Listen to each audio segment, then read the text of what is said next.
Hi, also from Nasha Booth. First of all, I would like to share some insights that I have learned while watching. As we all know, theater is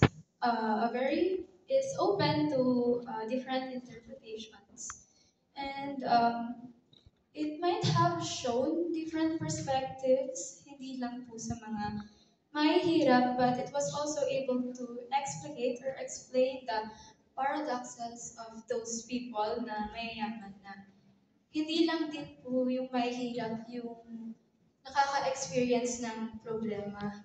And a question that I would like to ask is that kayo po na bumubuo ng team na to, did the story somehow um, affected your principle or your view in life? If so, how? And ano po yung perspective or yung interpretation or yung personal take niyo po sa story na present ninyo? Thank you for your question. Paano daw po ba naapektuhan yung principles? Or ano yung personal... Go guys. Hello, ako po si Irving. Siguro, hindi naman sa sobrang laki niyang shift, pero isang tanong na laging dumadaan sa isip habang ginagawa ito ay parang kinukwento natin itong mga kwento ng mga magsasaka. Especially for us, yung ensemble na nag-play ng characters na yun. Anong magagawa nito? Para kanino ba siya? So laging dumadaan sa isip ko na sapat ba na parang nagtatanghal kami, pinapakita namin ito, ano bang matadala nito. Pero siguro nahanap ko din yung sagot dun sa dulo ng tulan na parang hindi naman pwedeng lahat tayo magsasaka, di ba?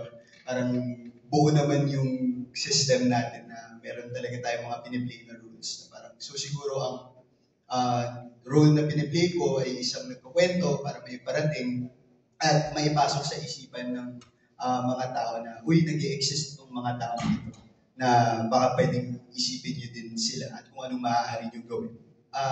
Mayroon siyang tanong na sagutin, pero I think mahalagang first step yung iniisip mo yung tanong na ano kaya yung pwede kong gawin.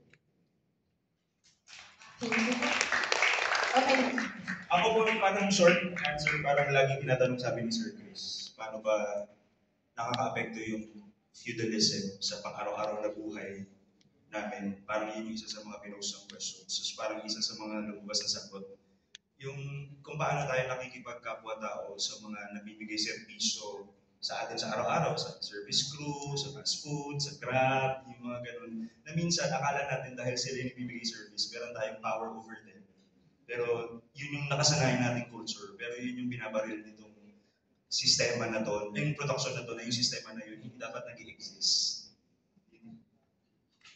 Maraming salamat po. I'm sure marami po kayong nararamdaman, nag-iisip, may mga tinatanong. So, excited po kaming makita ang inyong posts online. Pakitag po ang Tanghalang Pilipino on Facebook, Instagram, nasa X din po kami and TikTok. And if you have family and friends who have not watched Balete yet, please do invite them. We run until October 6, every Friday 8 p.m., Saturday 3 p.m. and 8 p.m. and Sunday 3 p.m. Maraming salamat po. Use the hashtag Tanghalang Pilipino, hashtag Balete 2024, and hashtag Utang Puso Bayan. Maraming salamat po. Again.